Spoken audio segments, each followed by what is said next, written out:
Daanan pala namin 'tong isang katutak na baka na 'to. Tingnan niyo mga kapanay, babae yung ibang nagpapastol. At dahil nga sa sobrang dami ng baka na yan, ay nag-traffic dito sa tulay. As in, sobrang haba talaga ng traffic.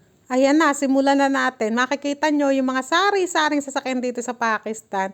Ayan yung mga truck nila. O, puro makukulay ang mga truck dito. Yung mga nakikita nyo na sinaunang mga parang mga minivan sila na nung sinaunang panahon pa, kadalasan yan, mga pampasaherong sasakyan yan. Usong-uso din pala dito yung mga ganyan, yung mga punong-puno, yung mga nasa itaas sila nakasakay.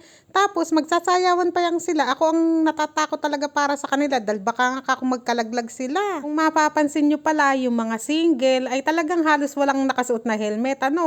Ay ganyan talaga dito, lalo na sa village.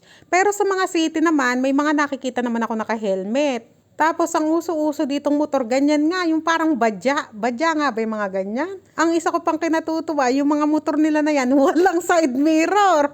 Tapos, kunwari may side mirror man, isa lang yung side mirror nila. Kaya ako tontuwa talaga. Sabi ko sa asawa ko, ngayon lang ako nakakita ng motor na iisa side mirror. Tapos ang side mirror niya ay sa kanan lang. Balik pala tayo dun sa mga nagpapastol. Diba sinasabi ko nga sa inyo na dito kadalasan talaga ng babae ay hindi pinagtatrabaho. Pero ang sabi ko nga rin, pagka kasi sobrang hirap ng Pakistani ay tulad niyan, tignan nyo, yung babae nagpapastol, diba? Marami din dito mga babae nagdadamo sa bukid, ganyan, nagtatanim. Meron din ditong isang Pinay, ganun nga rin na naging buhay niya. Pinagtatanim siya ng patatas ng asawa niya. Kaya si Pinay ay malungkot na malungkot. Kasi nga sa Pinas daw hindi niya naranasang magtanim ng patatas.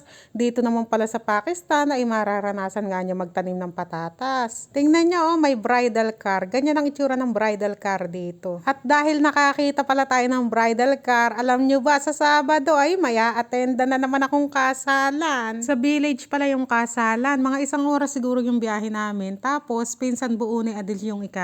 Kaya alam nyo na, para na naman in-stapler ang ngiti ko niyan dahil nga puro kamag-anak ni Adil yung andon.